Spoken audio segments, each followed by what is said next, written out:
Hello everyone, welcome back to JB sir classes. So dear friends, एक बार फिर मैं आप लोगों के लिए फिजिक्स का एक नया टॉपिक लेकर आ गया हूं, जिसमें हम लोग जो हमारा लेक्चर सीरीज चल रहा है क्लास 12 फिजिक्स का, उसमें लेक्चर नंबर 5 होगा आज, लेक्चर नंबर 5। और इस लेक्चर में हम लोग स्टडी करेंगे वैद्युत द्विध्रुव के कारण विद्युत क्षेत्र की तीव्रता। किसी वैद्युत द्विध्रुव के कारण विद्युत क्षेत्र की तीव्रता क्या होती है। तो इसका जो फर्स्ट पार्ट था उसको हम लोग ऑलरेडी स्टडी कर चुके हैं। तो फर्स्ट कंडीशन में हम लोग देखे थे कि किसी वैद्युत द्विध्रुव के कारण उसके अक्षीय स्थिति में, एक्सियल कंडीशन में, किसी डिस्टेंस पे वैद्युत क्षेत्र की तीव्रता कितनी होगी। तो अगर अभी तक आप लोग उस वीडियो को नहीं देखे हैं तो प्लेलिस्ट में जा करके आप उस वीडियो को देख सकते हैं। तो आज के लेक्चर में हम लोग बेसिकली देखेंगे वैद्युत द्विध्रुव के कारण विद्युत क्षेत्र की तीव्रता उसके निरक्षीय स्थिति में, इक्वेटोरियल पोजीशन में कितना होगा। तो आइए स्टार्ट करते हैं। यहाँ पे एक वैद्युत द्विध्रुव है, ये हमारा एक वैद्युत द्विध्रुव है, minus Q and plus Q. इसके बीच का डिस्टेंस है 2a, जैसा कि हम लोग पहले भी लिए थे 2a, और इसका मिड पॉइंट O है। This is the mid point O। इस मिड पॉइंट O से इक्वेटोरियल पोजीशन में, निरक्षीय स्थिति में, यहाँ पे कोई पॉइंट हम लोग ले लेते हैं P। This is point P, और इसी पॉइंट P पर हमको इस वैद्युत द्विध्रुव के कारण वैद्युत क्षेत्र की तीव्रता निकालनी है। अगर इस डिस्टेंस को हम लोग r कंसीडर कर लें तो बेसिकली हमको करना क्या है, यहाँ पर भी अध्यारोपण का सिद्धांत ही लगाना है। एक बार माइनस क्यू चार्ज के कारण इस पॉइंट पर वैद्युत क्षेत्र की तीव्रता निकालेंगे, एक बार प्लस क्यू चार्ज के कारण वैद्युत क्षेत्र की तीव्रता निकालेंगे, और दोनों का वेक्टर सम कर देंगे। ओके, तो पहली बात, अगर यह एक वैद्युत द्विध्रुव है तो इसका द्विध्रुव का आघूर्ण होगा। द्विध्रुव आघूर्ण की दिशा क्या होती है, हमेशा माइनस से प्लस की ओर, यानी कि जो P की डायरेक्शन होगा, P का डायरेक्शन ऐसे होगा। This is the direction of P। अब देखो यहां से डिस्टेंस 2a है, this will be a and this will be a। ठीक, अगर यहां से यहां तक का इस डिस्टेंस को हम लोग देखें, ये डिस्टेंस, यहां से यहां तक का डिस्टेंस, और सेम ऐसे ही ये वाला डिस्टेंस क्या होगा, अगर a है, r है, a है, r है, तो ये हो जाएगा under root a square plus r square. ठीक है, उसी तरीके से ये भी डिस्टेंस हमारा वही हो जाएगा, under root a square plus r square. ठीक है, तो यहाँ पे हम लोग क्या देख रहे हैं, यहाँ पे प्लस क्यू आवेश से,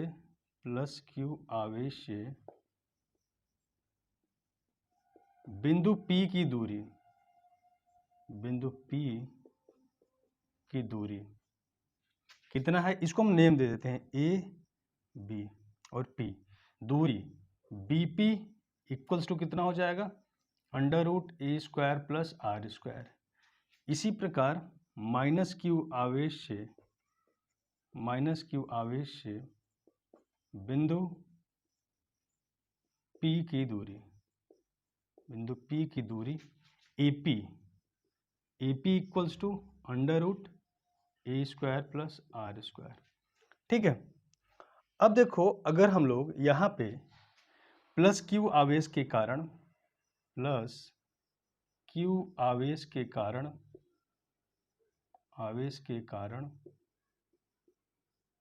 बिंदु P पर वैद्युत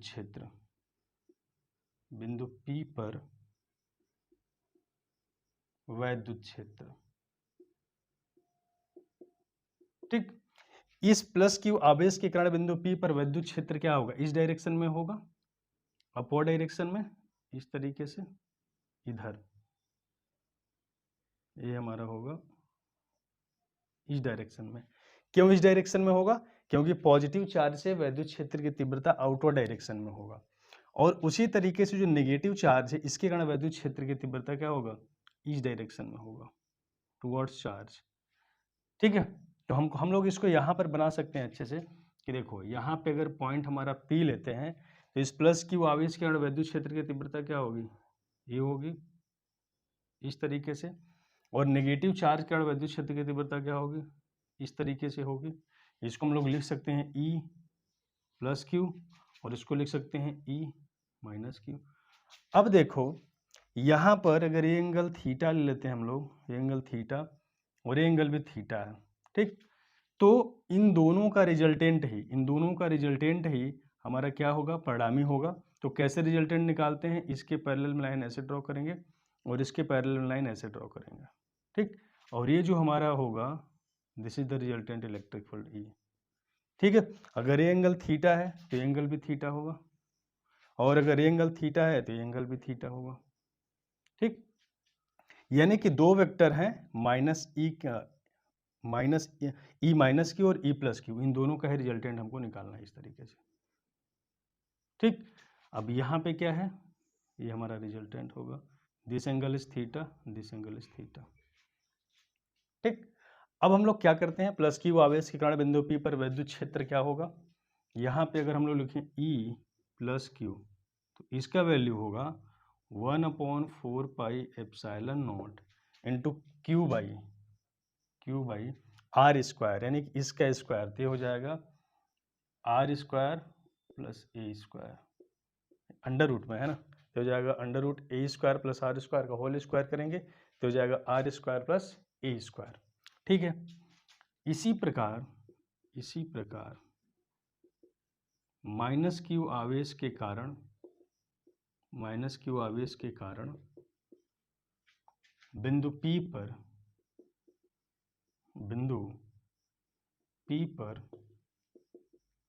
वैद्युत क्षेत्र क्या होगा, E माइनस क्यू, माइनस के कारण क्या हो जाएगा, यहाँ पर भी 1/4 pi epsilon not into q upon r square plus a square ही होगा।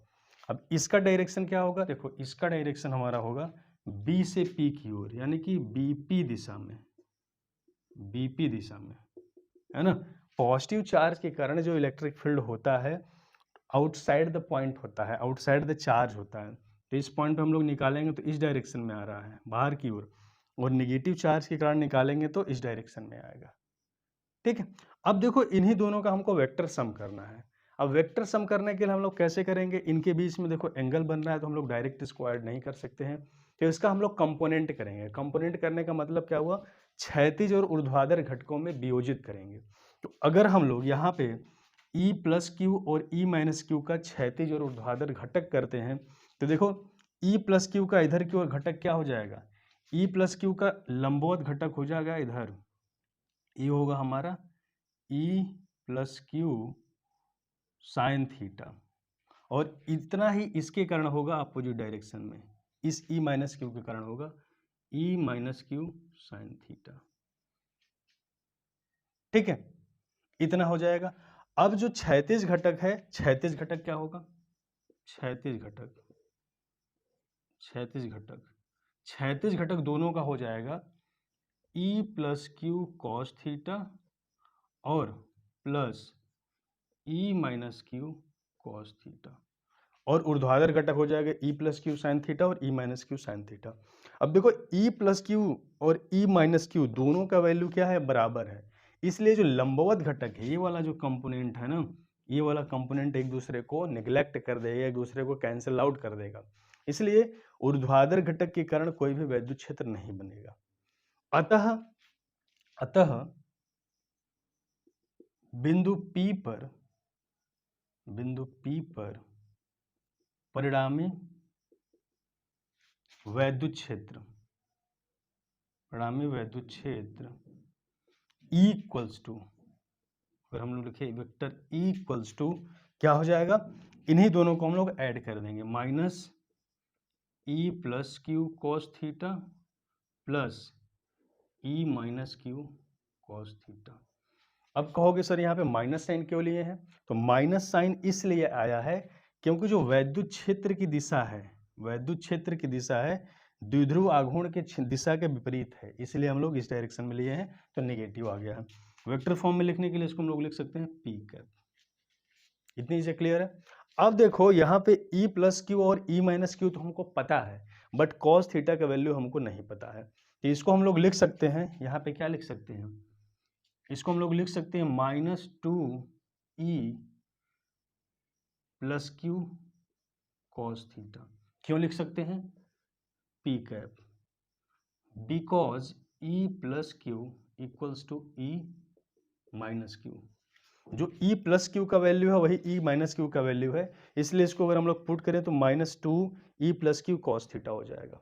ठीक, अब अगर हम लोग यहाँ से इसका वैल्यू पुट करें, अब देखो यहाँ पे इस ट्रायंगल में अगर ये एंगल थीटा है और ये है आर है और ये है √a² प्लस r², तो कॉस थीटा इक्वल्स टू कितना होता है?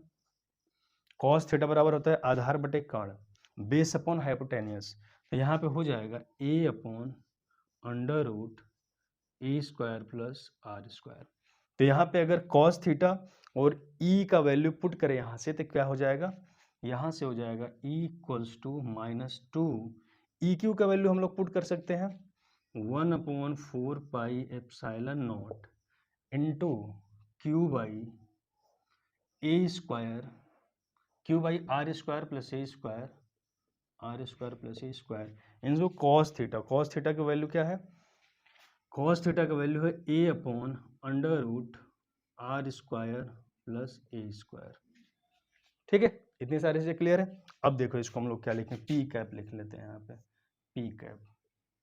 यहाँ से इसको अगर हम लोग आगे सॉल्व करते हैं तो हमको मिलेगा E equals to vector equals to -1/4 pi epsilon not into 2 cube into 2a लिख सकते हैं इसको, क्यूब इंटू 2a अपॉन नीचे हम लोग लिख सकते हैं r² plus a² power 3/2 into p cap लिख सकते हैं। यहाँ पे देखो पावर 1 है, यहाँ पे पावर 1/2 है। √r² प्लस a² को हम लोग लिख सकते हैं r² प्लस a² पावर 1/2 और दोनों मिलकर के क्या हो जाएगा? r² प्लस a² पावर 3/2 हो जाएगा। इतनी बात क्लियर है।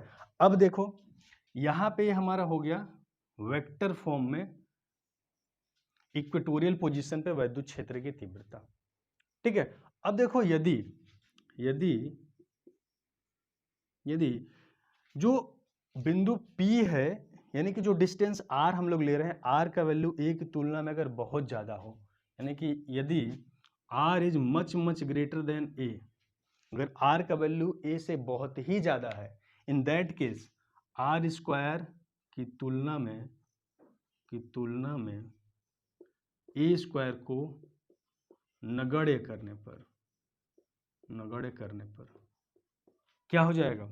E equals to vector equals to -1/4 pi epsilon naught cube into 2a को हम लोग लिख सकते हैं P अपॉन, अब देखो अगर a² को हम लोग नेग्लेक्ट कर देंगे तो यहाँ पे हो जाएगा r³ into p cap. This is the vector form और इसका परिमाण कितना होगा? परिमाण हो जाएगा E equals to 1/4 pi epsilon not into p/r³। बात समझ में आ रही है? और इसकी दिशा क्या होगी? इसकी दिशा द्विध्रुव आघूर्ण की दिशा के विपरीत होगी। माइनस साइन क्या दिखा रहा है? इसकी दिशा द्विध्रुव आघूर्ण के विपरीत है।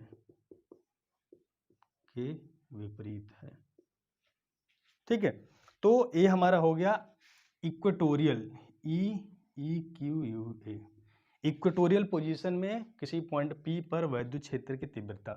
अच्छा, हम लोग थोड़ा कंपैरिजन करते हैं। ये तो इक्वेटोरियल पोजीशन में आ गया। एक्सियल कंडीशन में कितना आया था? E एक्सियल हम लोग निकाले थे 1/4 pi epsilon not into 2p/r³, यानी कि जो एक्सियल कंडीशन में इलेक्ट्रिक फील्ड है, इक्वेटोरियल कंडीशन में इलेक्ट्रिक फील्ड का डबल है। यानी कि इसको हम लोग लिख सकते हैं which implies that E axial equals to 2 into E equatorial, यानी कि अक्षीय स्थिति में किसी पॉइंट पर वैद्युत क्षेत्र की तीव्रता उसके निरक्षीय स्थिति में इक्वेटोरियल कंडीशन के वैद्युत क्षेत्र की तीव्रता का डबल होता है, जस्ट दूना होता है।